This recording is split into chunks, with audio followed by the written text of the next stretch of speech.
हुनर और काबिलियत ऐसी कि उन्होंने अपने हुनर और काबिलियत से, जब भारत का संविधान बनने की प्रक्रिया शुरू हुई और चुना जा रहा था, तो बहुत सारे लोग ये बात समझते हैं कि एहसान कर दिया किसी ने बाबा साहब डॉक्टर भीमराव अंबेडकर को संविधान की प्रारूप समिति का अध्यक्ष बनाकर।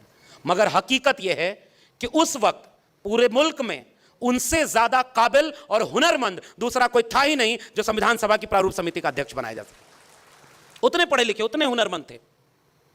मैं गया हूं उस जगह, गुजरात के सयाजी बाग बड़ोदरा में, पुराने लोग जानते होंगे। बाबा साहब लौट कर आए तो नौकरी करने गए, और नौकरी भी ऑफिसर रैंक के थे, पढ़कर आए थे। अपनी काबिलियत से वो नौकरी जिसका वादा था वो करने गए, चपरासी फाइल फेंक कर दिया करता था, पीने का पानी अलग, और अपमान इतना, जलालत इतनी, रहने का घर नहीं दिया जाति देखकर।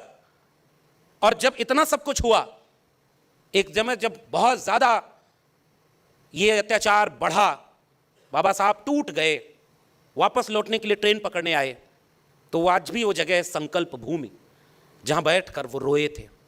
मैं गया हूं उस जगह पर। बाबा साहब अंबेडकर का इतना अपमान, अगर वो देश छोड़कर भागने वाले होते तो इतनी डिग्रियां थी, विदेश में किसी भी देश में जाते, क्लास 1 की नौकरी होती, कोई जाति पूछकर भेदभाव नहीं करता, शान से जिंदगी जीते कि ये मुल्क रहने लायक नहीं है। इतना पढ़ लिख कर आए तब भी ये जातिवाद करते हैं, वो देश छोड़कर चले गए होते। मगर हमारे पुरखों का इतिहास ये है, वो भागने वाले नहीं, वो बदलने वाले थे। वहां उन्होंने संकल्प लिया कि मैं इतना पढ़ के लौटा हूं तो मेरे साथ इतना भेदभाव, मेरे समाज के साथ कितना भेदभाव होगा।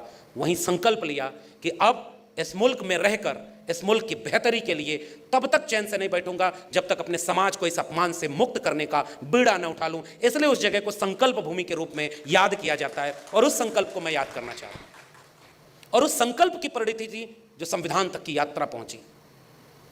आजाद हुआ भारत तो इस देश में